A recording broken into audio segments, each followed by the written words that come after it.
ရန်ကုန်မြို့အတွင်းလမ်းဘေးညအိတ်ရပ်နားထားတဲ့အိမ်စီးကားတွေကိုပြစ်မှတ်ထားပြီးကားစိတ်အပိုင်းတွေဖြုတ်ယူခြင်းကားမှန်ခွဲပြီးအတွင်းခန်းထဲမှွေနှောက်ခြင်းတွေ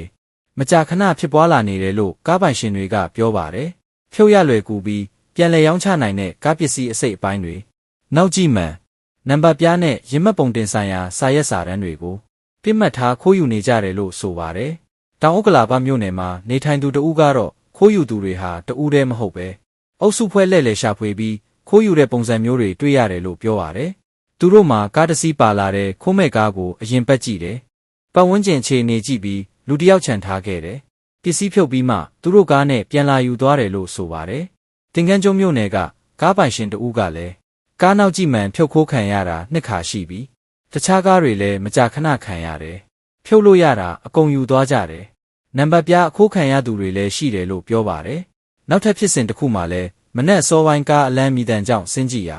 ကားနံပါတ်ပြားဖြုတ်ယူခံထားရပြီးကားမှန်ခွဲကအတွင်းခန်းကိုမှွေနှောက်ထားတာတွေ့ရတယ်လို့ကားပိုင်ရှင်ကလူမှုကွန်ရက်မှာအသိပေးထားပါတယ်။ခိုးယူသူတွေဟာနံပါတ်ပြားနဲ့အတူရင်မှတ်ပုံတင်သက်သေခံလက်မှတ်ဝိတက်ကိုရှာဖွေယူဖို့စ조사ခဲ့တာဖြစ်နိုင်တယ်လို့ကားပိုင်ရှင်ကသုံးသပ်ထားပါတယ်။အဆိုပါဖြစ်စဉ်မှာကားအတွင်းကဝိတက်စာအုပ်နဲ့တံမိုးကြီးပစ္စည်းတွေကိုရှာဖွေခဲ့ပေမဲ့အလန်းမီပြီးအနီးနားအိမ်တွေမိလင်းလာတာကြောင့်အမြန်ထွက်ပြေးသွားခဲ့တယ်လို့ဆိုပါတယ်။ကားလောကနဲ့နီးစပ်သူတွေကတော့ရန်ကုန်မြို့အတွင်းကားပစ္စည်းဖြုတ်ခိုးမှုတွေဆက်တိုက်ဖြစ်နေပြီးခိုးယူထားတဲ့ပစ္စည်းတွေကိုပြန်လည်ဝယ်ယူတဲ့ဈေးကွက်တစ်ခုရှိနေနိုင်တယ်လို့သုံးသပ်ပါတယ်။ရန်ကုန်မှာကားပိုပစ္စည်းရောင်းဝယ်ရေးဈေးကွက်လည်းကျယ်ပြန့်စွာရှိနေပါတယ်။ကားပိုင်ရှင်တွေကိုတော့ကားထဲမှာဝိတက်မှတ်ပုံတင်စာရွက်ငွေကြေးနဲ့တန်ဖိုးရှိပစ္စည်းမထားရန်လူသွားလူလာနေတဲ့နေရာတွေမှာညအိမ်မရက်ရန် CCTV ရှိတဲ့နေရာ